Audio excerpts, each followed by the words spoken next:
Good morning, I hope everyone's well today. Thank you for watching. There's been some updates on the backlash regarding digital ID which I want to share with you. If you find value in this video, consider liking and subscribing. It does help the channel out. And as always, your mileage may vary. Comment below if you think I'm wrong. Comment below if you think I'm right. With all that out of the way, let's get into it. The petition for the digital IDs is circling 3 million, I believe. This is a few days out of date, but it's probably around 3 million. The government has provided a response to digital IDs and has been signed, as Basil says here, by over 2.5 million people at the time of this posting about a week ago. The response: they are introducing digital ID, it will be used to tackle illegal migration, and in line with our manifesto.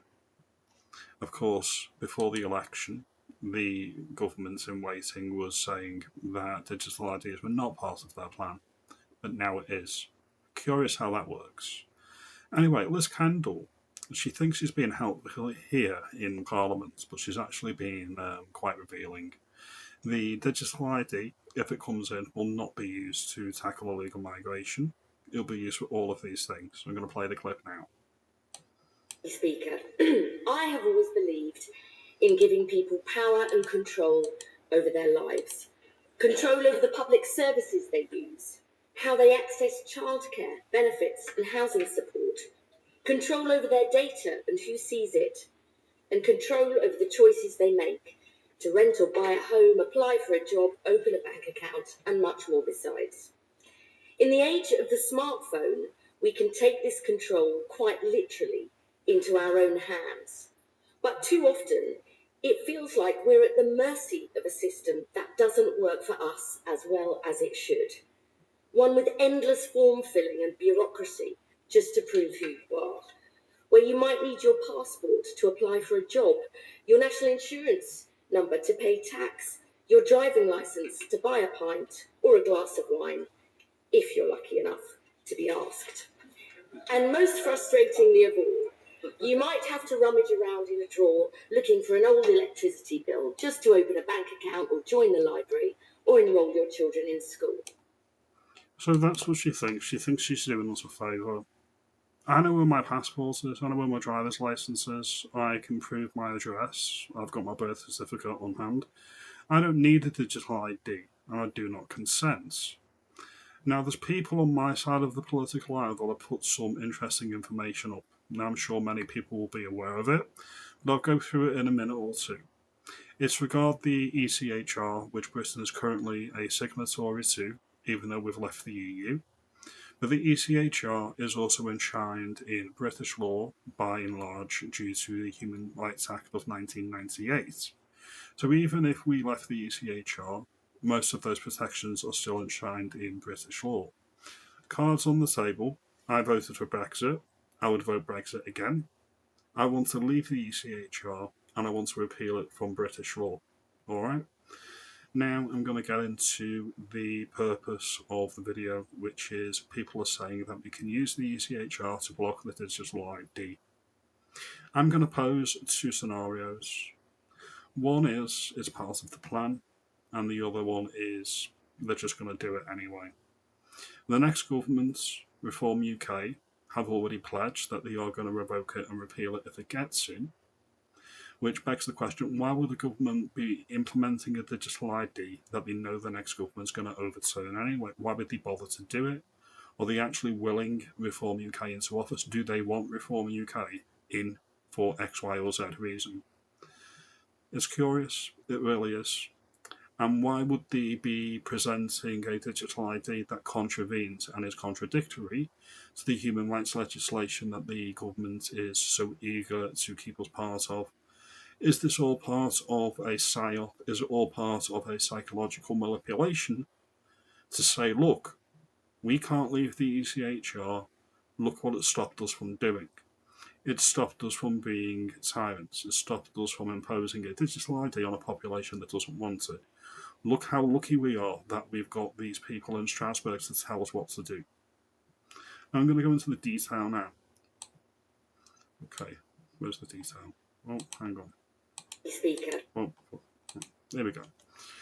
Magical digital ID in the United Kingdom can be challenged in the European Court of Human Rights, also known as the Court of Human Rights, on grounds that of the potential human rights violations, such as Article 8, right to a private life, privacy breaches, or Article 14, prohibition of discrimination, due to digital exclusion.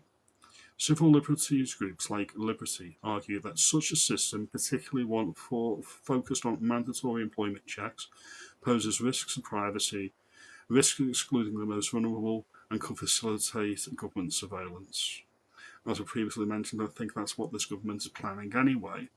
That's what the legislation says. We're going to go into it in a bit more detail now. He wants to mandate digital ID for every Briton. He dresses us up in two stages, preventing fraud and stopping illegal working. Fabian Blur used the same lines in 2004 when he tried and failed to push digital ID cards, or ID cards at the time. But here's the trap. Britain is currently bound by the European Convention on Human Rights.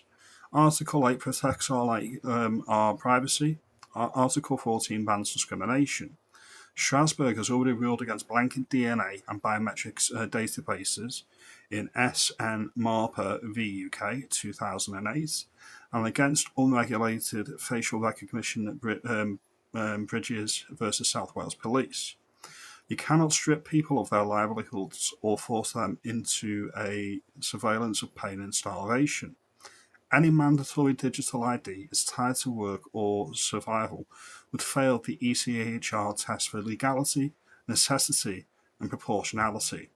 And it gets worse for him. Under the UN's Agenda 2030, SDG 16-9 states we are pledged to provide legal identity for all, including birth registration.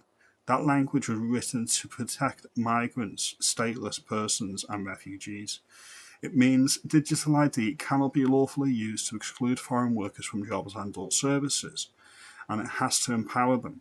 So if Starmer sells the scheme as a way to block our legal working, he's trampling all over the very human rights treaties he boasts of upholding. So that's the long and short of it. You can look at it as the way that it's designed to fail, as I previously said, where the government's going to be saying, look, the European courts are keeping the nasty British government in check.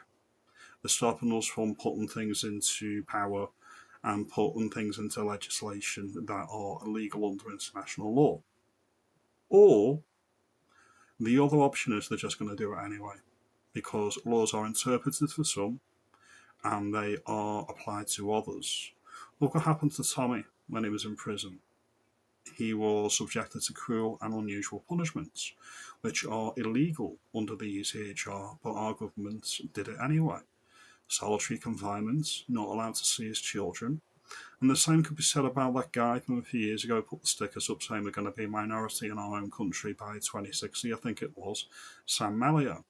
He was subjected to a cruel and unusual punishment, whereas he was not allowed to see his kids, and his wife, or his partner, wasn't even allowed to give updates on their children's well-being while he was in prison, because of safeguarding concerns. So there's that angle as well, which is, if the safeguarding overrides the right to private life and access to your kids and the cruel and unusual punishments. Now, my particular thoughts on this matter is that this is not going to go through, and Keir Starmer's going to use this to say, look how wonderful the ECHR is. That's my view. I don't even think this government would be stupid enough to not act on an ECHR judgment because they think the ECHR is superior to our law anyway. Either way, Nigel Farage, when he gets in as Prime Minister, is going to repeal it all. So if it did even go through, it is going to be repealed. But all of this, the digital ID and everything that's come out of Labour Party since they've been in power, everything is screaming to me that they actually don't want a second term or a third term. They want to be out of power. They want reform to do all the heavy lifting and hard work in 2029 or 2028 when they get in. And that's my particular view. So when people are saying use the ECHR, well, yeah, Just don't play into government's hands. Just don't play into what they want you to do. I think we should be challenging it using the ECHR. Just be very, very aware that the lawyers that are running the country, Keir Starmer's a KC, Lord Homer's a KC, Sadiq Khan's a KC, all the lawyers that are drawing up or drafting up all of this government policy, do you really think they're not aware that it contravenes ECHR? Do you think they're not aware of that? Of course they're aware of it. The question, why are they doing it? Why are they doing it if they know it's in breach of this? It's, as I say, the likelihood is it's designed to fail. It's not designed to go through. It's designed to, so we can point at the ECHR and say it's great. Don't fall for it. We need to repeal the ECHR. You need to get rid of the Human Rights Act 1998. And you need an elected government like Reform UK committed to not imposing a digital ID against the will of the populace. I don't need a foreign court or a foreign potentate prince or power, to quote the Privy Council oath that all MPs in government or ministers need to take when they actually take their office. I don't need a foreign court telling me what my country can and can't do. My government, my elected government, should not be putting these policies in that people haven't voted for. So the answer isn't ECHR, whether we've got it or not. The question is, why the hell is our government doing it? It's about control. Not about our control over our lives. It's about big states, nanny government telling you what you can and can't do, what you can and can't spend, what you can and can't go. Resist while we still can. Now, if you like this video, give me a thumbs up, give me a like and subscribe. Do you think this is being done on purpose to make sure that reform gets in? Do you think it's being done as a test case so they can say, look at the ECHR, look how wonderful it is? Or do you think they're just going to steamroll it through, irrespective of whether or not Strasbourg says they can do it? I appreciate your time. Have a good day.